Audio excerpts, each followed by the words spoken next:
नमस्कार दोस्तों, कैसे हो आप सब। उम्मीद करती हूँ कि आप सब अच्छे होंगे। तो आज है एकादशी।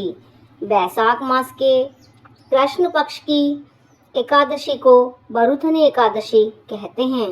तो आइए अब हम सुनते हैं बरुथनी एकादशी का महात्म्य।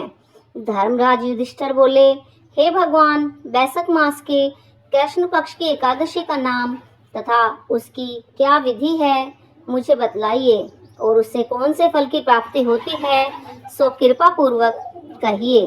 श्री कृष्ण भगवान बोले, हे राजेश्वर, बैसाख मास के कृष्ण पक्ष की एकादशी का नाम बरुथनी एकादशी है। यह सौभाग्य को देने वाली है।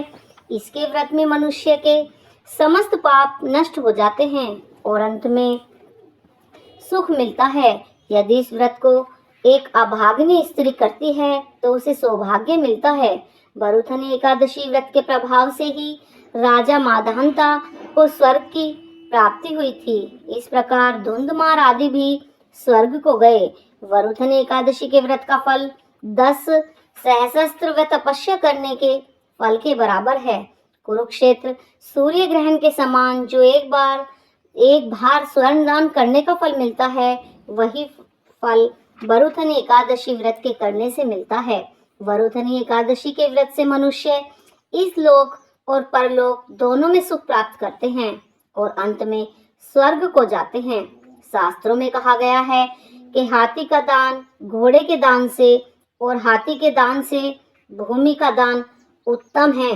उससे उत्तम तिलों का दान है और तिल से स्वर्ण दान, स्वर्ण से अन्नदान श्रेष्ठ है और संसार में अन्नदान के बराबर कोई भी दान नहीं है। अन्नदान से पितृ, देवता, मनुष्य आदि सब तृप्त हो जाते हैं। शास्त्रों में कन्यादान इसके बराबर माना गया है। बरुथनी एकादशी के व्रत से अन्न तथा कन्यादान का फल मिलता है। जो मनुष्य लाभ के वश में होकर कन्या का धन ले लेते हैं, वे प्रलय के अंत तक नरक में पड़े रहते हैं या उनको अगले जन्म में बिलाव का जन्म ग्रहण करना पड़ता है। जो मनुष्य प्रेम से एवं धन सहित कन्यादान करते हैं, उनके पुण्य को चित्रगुप्त भी लिखने में असमर्थ हो जाता है। जो मनुष्य इस बरुथनी एकादशी का व्रत करते हैं, उनको कन्यादान का फल मिलता है। बरुथनी एकादशी का व्रत करने वाले को दशमी के दिन से निम्नलिखित 10 वस्तुओं को त्याग देना चाहिए। तो आइए जानते हैं वो कौन सी 10 वस्तुएं हैं। कांसे के बर्तनों में भोजन करना, मांस, मसूर की दाल, चना, कोंदो, शक और शहद, दूसरे का अन्न, दूसरी बार भोजन करना, स्त्री संग या अन्य किसी के साथ मैथुन करना।